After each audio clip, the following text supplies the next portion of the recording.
We're familiar with the story of the Good Samaritan. How a traveller went down from Jerusalem to Jericho and fell among thieves. They stripped him, they beat him, and they left him to die. A priest went by, looking at him, passed by on the other side. A Levite, who would be a teacher in those days, also noticed the man in the ditch, and he too passed by on the other side. But the third person who came that particular road was a Samaritan, despised by the Jews because they were not of the chosen.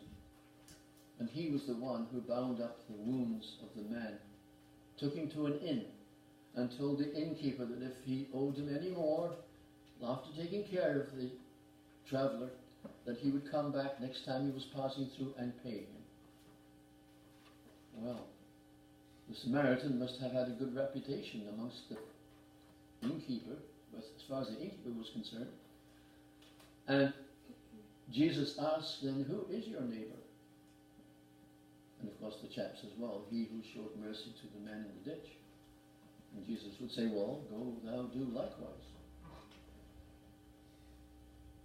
And the parable is simple.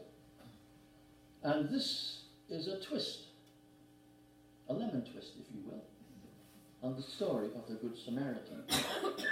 A certain stranger went from his home one Sunday to attend worship with a certain congregation. He decided to make the journey across town because he had received some good vibrations about the people of that congregation. Upon arriving, however, he fell upon some seemingly insensitive people. No one greeted him with a friendly smile or a word. No one reached out to him. He had to pick up his own bulletin and find his own place in the pew. And by then he wished he'd stayed home and not ventured out at all. The people had stripped him of his anticipation and his enthusiasm, leaving him disappointed, lonely, terribly embarrassed, and even hostile. After worship, when some of the people noticed the stranger, they were too busy talking with their friends to bother speaking to him. They kept on visiting with the people they knew well. In like manner, when others saw him, they walked past him, pretending not to see him, because they were afraid of the darkness of his skin and the shape of his nose.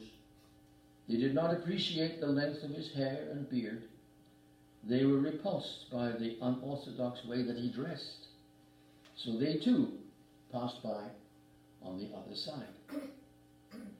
But another person, who happened to also be a stranger that morning, felt the pain and loneliness of the other, and he was moved to compassion.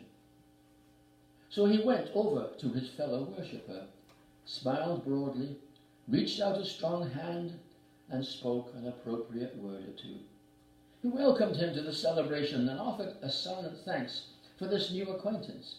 He invited him to dinner and initiated a friendship, one that lasted a lifetime. Which of these three, asked Jesus, seems to you to have neighbored the stranger? The man who gave practical empathy, the lawyer responded.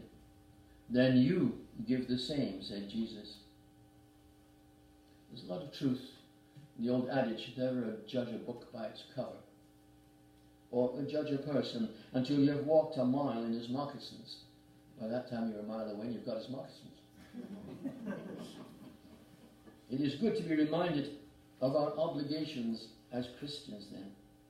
Love one another as I have loved you, said Jesus. And here again is this particular thrust of Jesus' ministry, to love.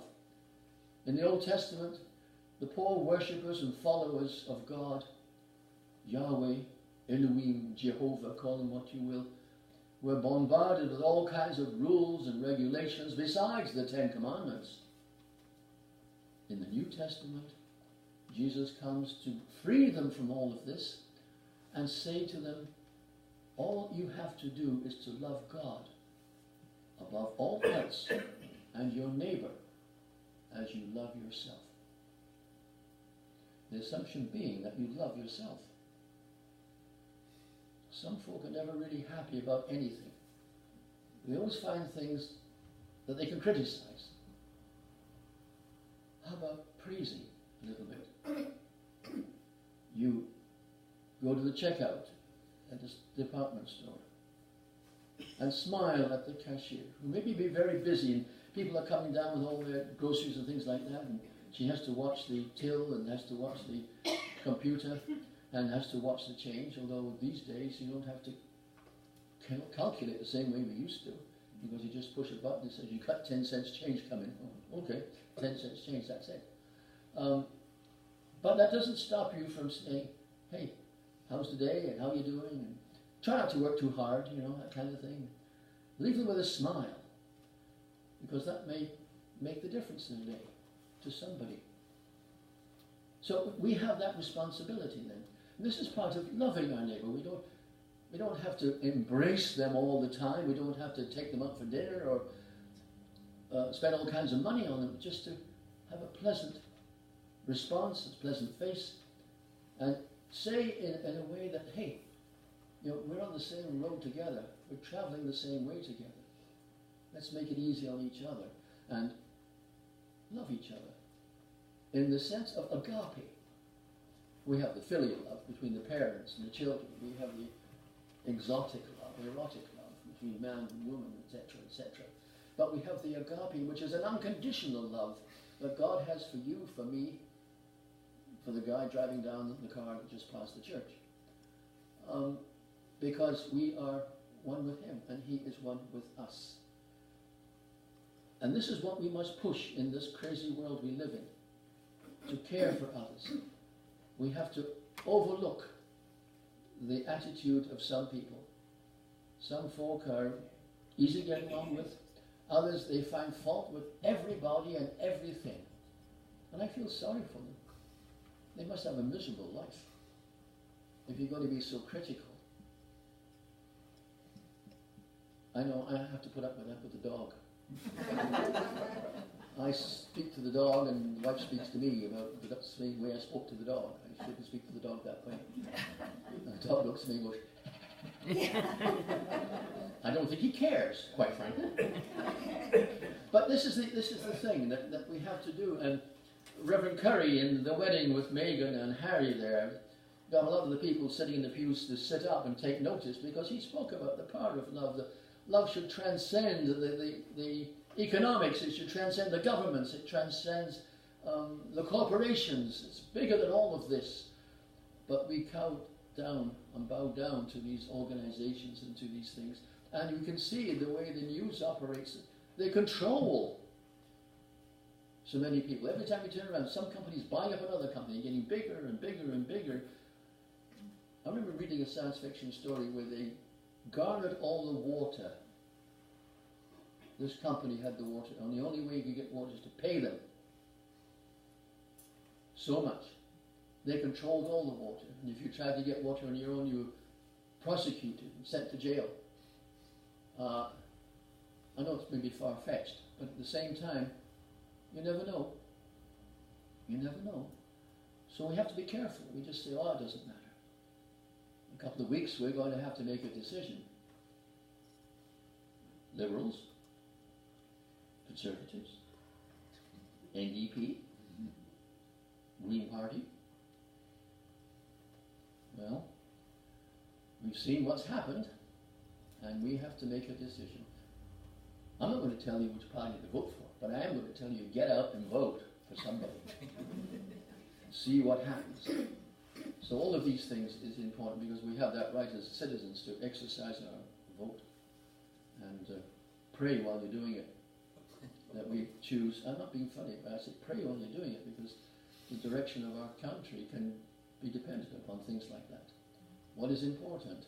And what is important as far as you and I are concerned is the love of God, and this is brought about by our caring for one another. Jesus didn't tell the story about the Good Samaritan for the fun of it. He told it in an attempt to break down the so-called supremacy of the Jewish people who considered them better than anybody else because they were God's chosen people rather than God's choosing people. There's a difference between that. And as long as they obeyed, and if you read the Old Testament, you discover that as long as they obeyed Yahweh, Jehovah, they rode great. But once they got too high on the horse kind of thing, they went off on their own direction, and of course immediately, well not immediately, but all of a sudden nations around them overwhelmed them, and they had to start all over again. But they didn't seem to learn, just like we don't seem to learn from history, that fighting and killing is not solving the problems. What solves the problems is caring and loving. You think of the nurses and doctors trying to stop Ebola from spreading, and that can kill so many. You need to find some way to stop the hatred that seems to be spreading. All of these things start not with a legislation by the government, but comes from within the human heart. And we have a power of love. Jesus says, love your neighbor as you love yourself. All things are possible if we believe in God. We say, God, I believe. Help thou mine unbelief. Because we have suspicions, we have doubts. And we're human because we make choices, and sometimes the choices are great and wonderful. Sometimes they're downright stupid. And we have to pay the penalty one way or the other. Otherwise, we're like puppets dangling on the end of strings because God is controlling us. God doesn't control us. He gave us free will. It's up to us to make the changes that are around us. Not complain about them, but do something about them. The politicians do a lot of talking, but they don't seem to do much at times. And we have to pay the price for that stupidity or indifference. Gives us something to think about anyway, doesn't it?